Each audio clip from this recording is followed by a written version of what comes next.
बिस्मिल्लाहिर्रहमानिर्रहीम। अल्लाह रब्बुल इज़्ज़त का बेपाया लुत्फ़ करम और उसकी तौफ़ीक़ ख़ास से मुहतरमुल मुक़ाम जनाब मोहतरम नबील बशारत साहिब, प्रिंसिपल अल खानम एजुकेशनल फाउंडेशन स्कूल, आपके हुक्म की तकमील करते हुए आज की इस पुरवकार पुरमसरत बज़्म के अंदर बंदा नाचीज़ अपने वादे के मुताबिक हाजिर है। जैसा कि मुझसे पहले मेरे निहायत ही काबिल जनाब मोहतरम नबील अफजल चांद साहिब स्टेज की जीनत बने हुए थे। बहुत ही उम्दा अंदाज के अंदर आज के इस प्रोग्राम को चला रहे हैं। मैं अपनी तरफ से इस खूबसूरत और अजीम प्रोग्राम करवाने पर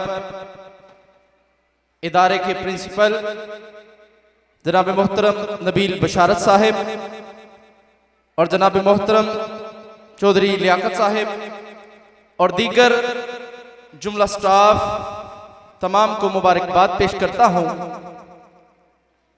आज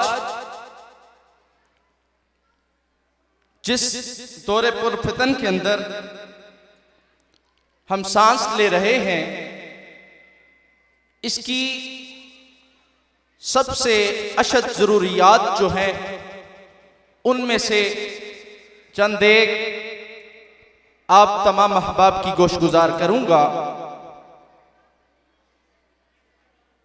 मेरा इज़हार ख्याल आज जिस मौजू पर है उसको आम अल्फाज में औलाद की तरबियत कहा जाता है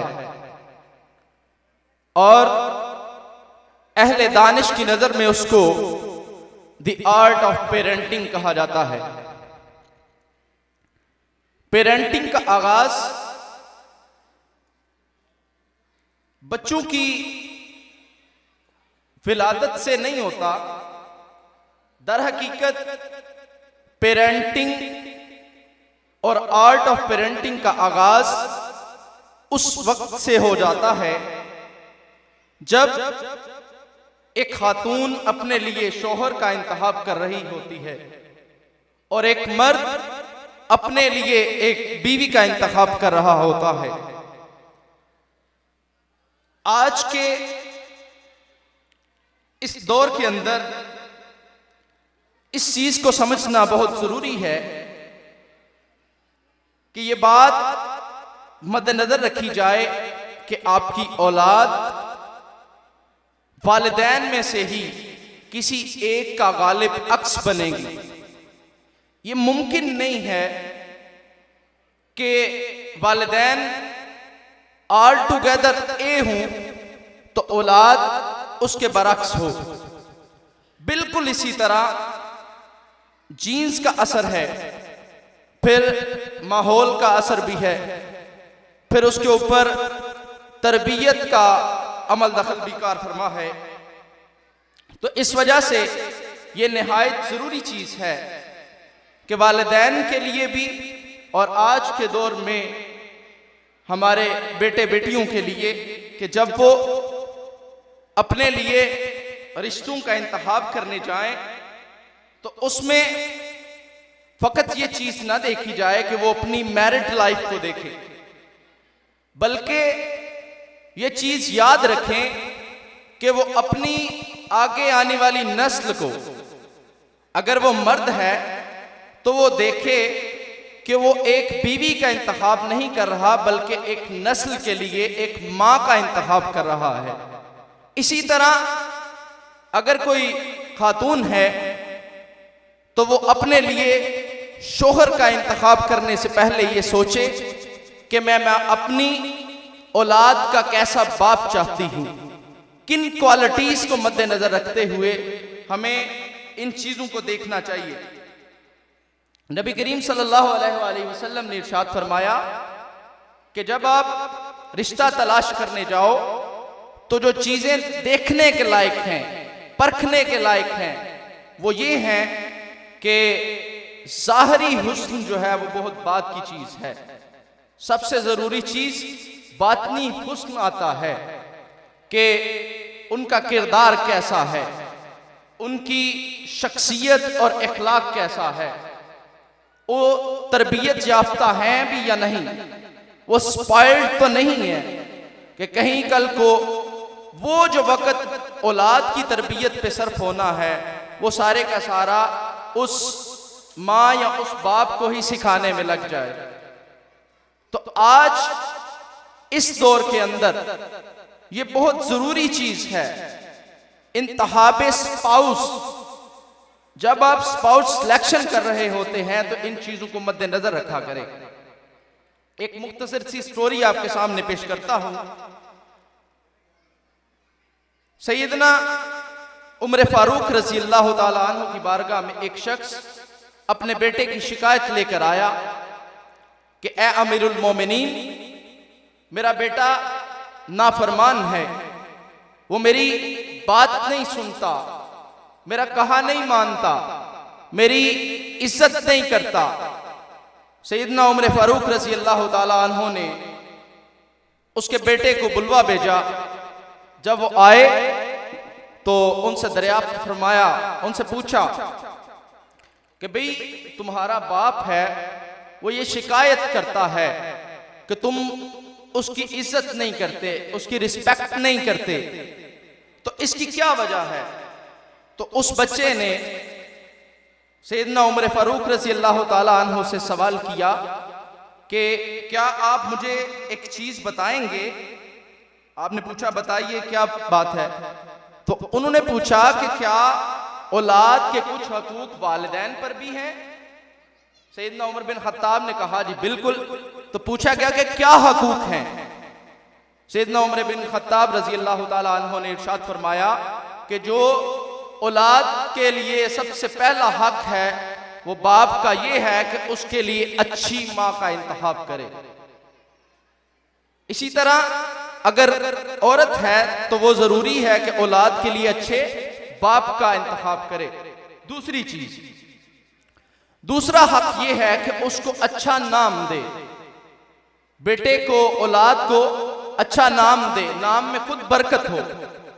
तीसरी चीज ये है कि उसको कुरान से तालीम दी जाए, यानी सिखाया जाए, उसकी तरबियत की जाए।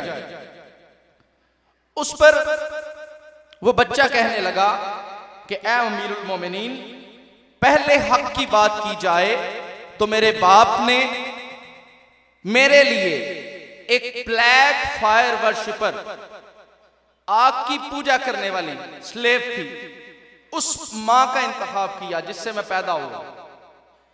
नंबर 2, मेरे बाप के पास इतना वक्त नहीं था, उसने मुझे अच्छा नाम भी नहीं दिया कि मैं अहले इलाका के अंदर उस पर फख्र कर सकूं। नंबर 3, मुझे आज तक मेरे बाप के पास टाइम नहीं था, वक्त नहीं था, ना उसने खुद सीखा, ना उसने मुझे आज तक कुरान और सुन्नत से कोई तालीम दी। इस पर हजरत उमर फारूक रज़ी अल्लाह ताला अन्हु ने उस बच्चे को कुछ नहीं समझाया, उसके बाप से मुखातिब होकर कहा कि ये तो तुम्हारा अपना अमल है, ये तुम्हारा अपना किया हुआ है, मेरे पास शिकायत लेकर क्यों आए हो?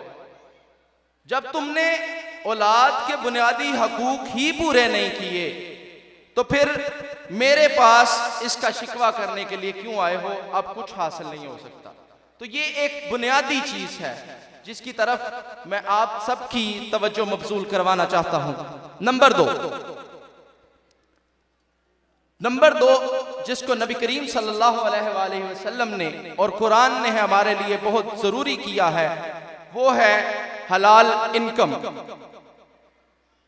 रिज़्क़े हलाल।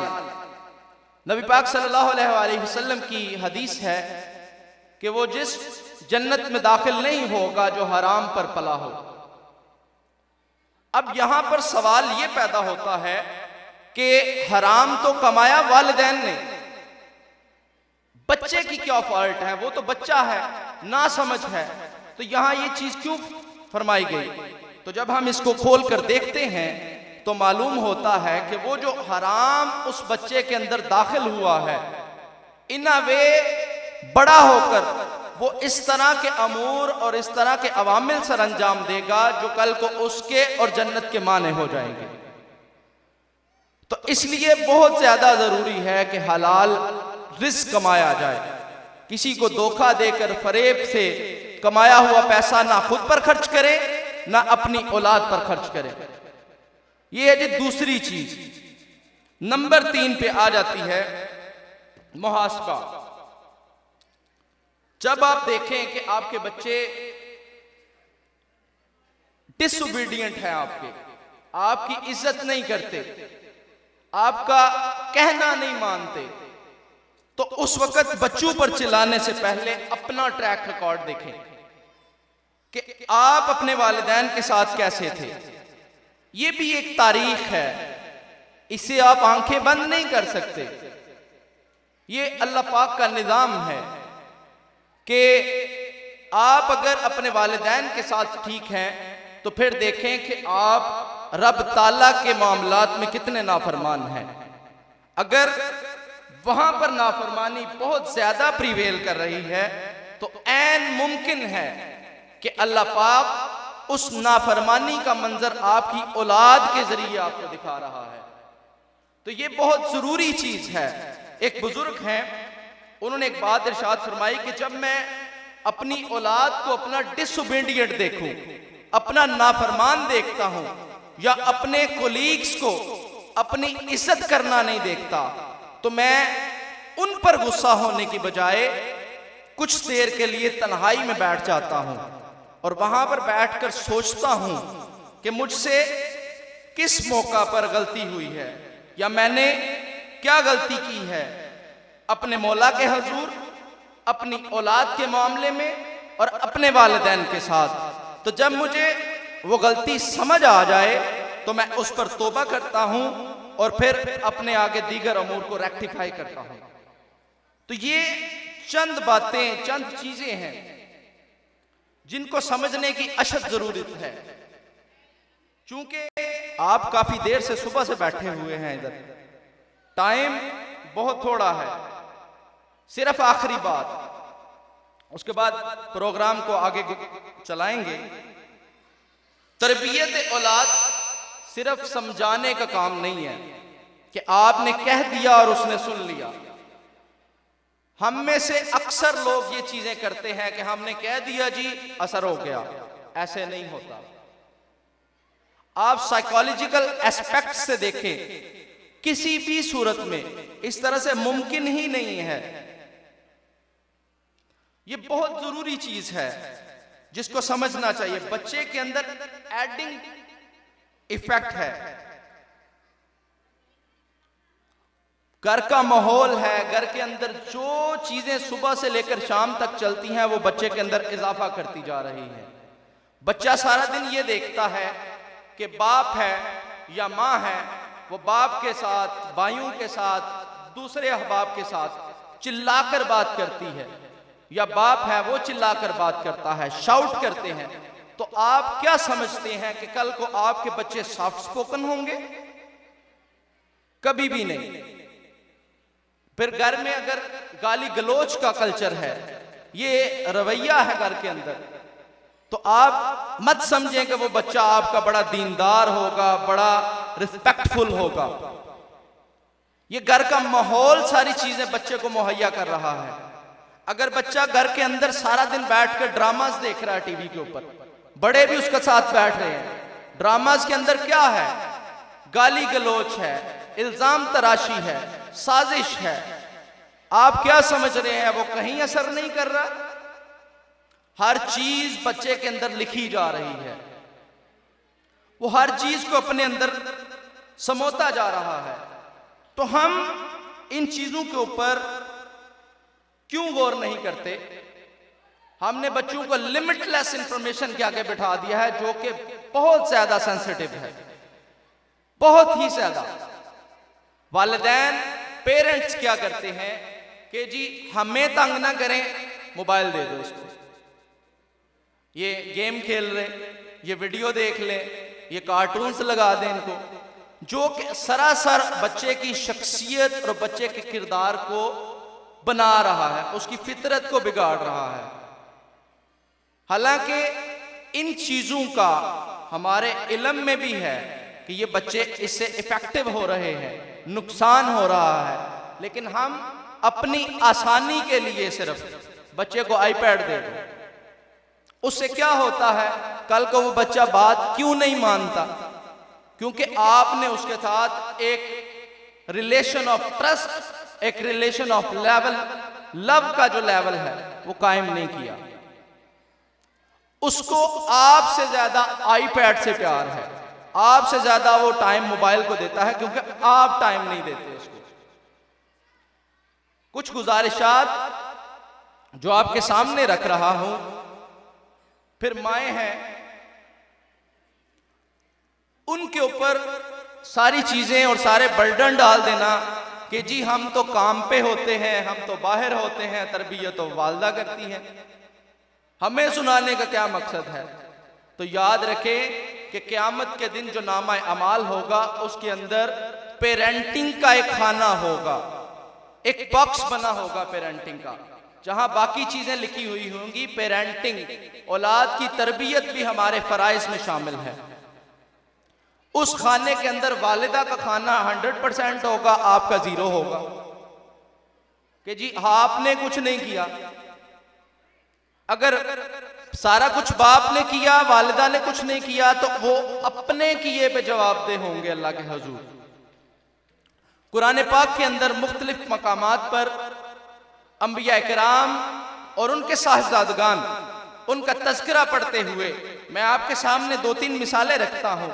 जिस तरह आपने अक्सर, बहुत सारे लोग हैं जो कुरान को पढ़ते हैं, समझ के पढ़ते हैं, लेकिन अक्सर औकात अक्सर लोग सिर्फ और सिर्फ बड़ी ईद पर, ईद उल अज़हा पर हजरत इब्राहीम और हजरत इस्माइल का वाक़या सुन लिया, वो कुर्बानी का वाक़या सुना और बस ठीक है।